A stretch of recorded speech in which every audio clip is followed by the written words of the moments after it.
Hello my friends, Paul here in the RoJoBe Music Workshop. I was just starting to do a little job here and I thought I might as well record it, show you what I'm doing. There is going to be a follow-up to this video to show you some of the things that have been happening and some of the newer projects I'm going to be starting on.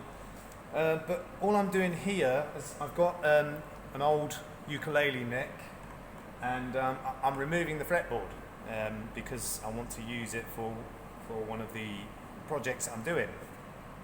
So the fretboard is obviously glued onto the neck, and it can be quite difficult to get them off, but you can make your life a lot easier with two things.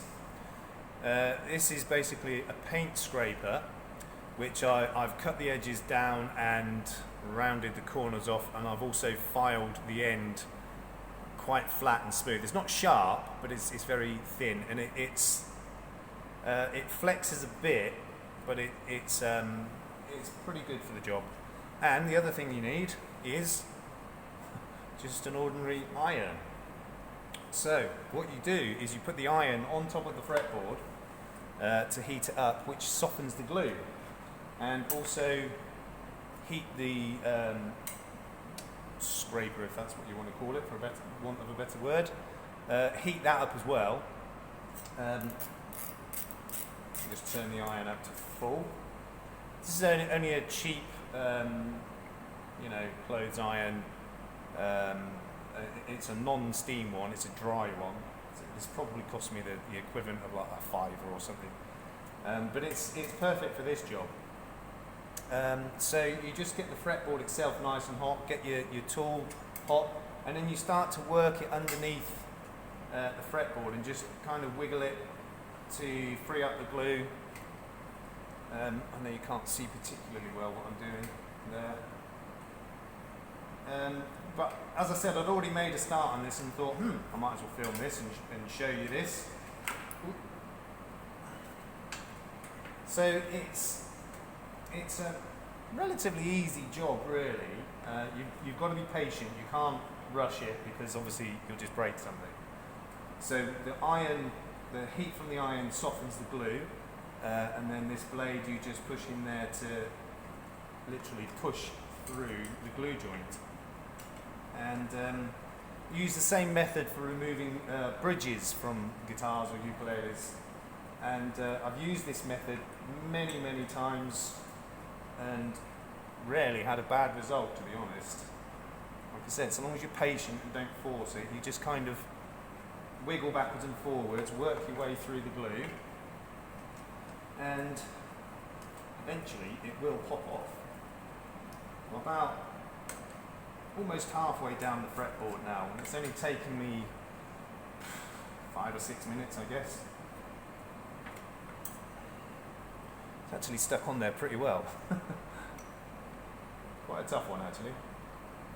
Now it is gonna, if I'm not going to be reusing this neck, I shouldn't think, but if I were, then obviously I'd be even more careful not to strip off too much of the actual wood of the neck itself. Really all you want to do is cut through the glue joint and not cut into the wood itself. This one is proving to be pretty tough.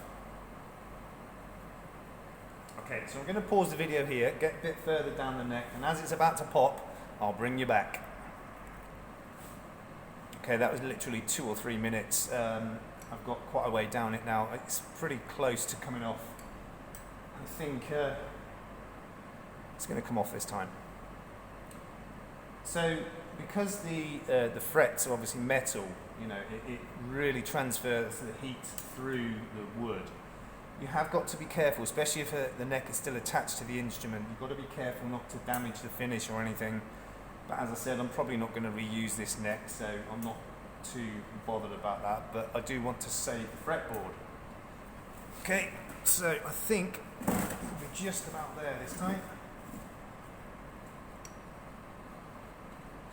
So just, as I said, not really forcing the blade in, just wiggling it side to side to cut through the glue joint.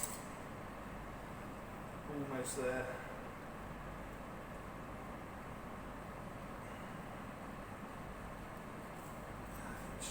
this time. Ooh, careful. There we go, it's just about to pop off now. There we go. So, that's hot. So as you can see, the back of the fretboard, there is some glue residue on it, but there's no wood stripped off the neck. So if I did want to reuse this neck, apart from cleaning up the glue and giving it sanding, that's ready to go again, so there's no problem there.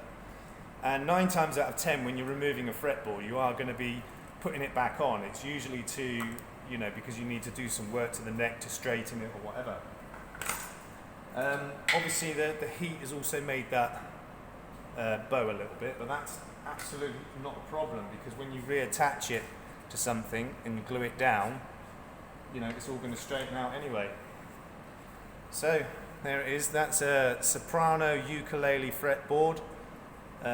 It's 15 frets, and that's going to be for some of the upcoming projects. You've already seen one in the previous very short video, that little one string thing I made. That's what I call it, a one string thing. And I'm going to be doing more of that type of thing. So there it is.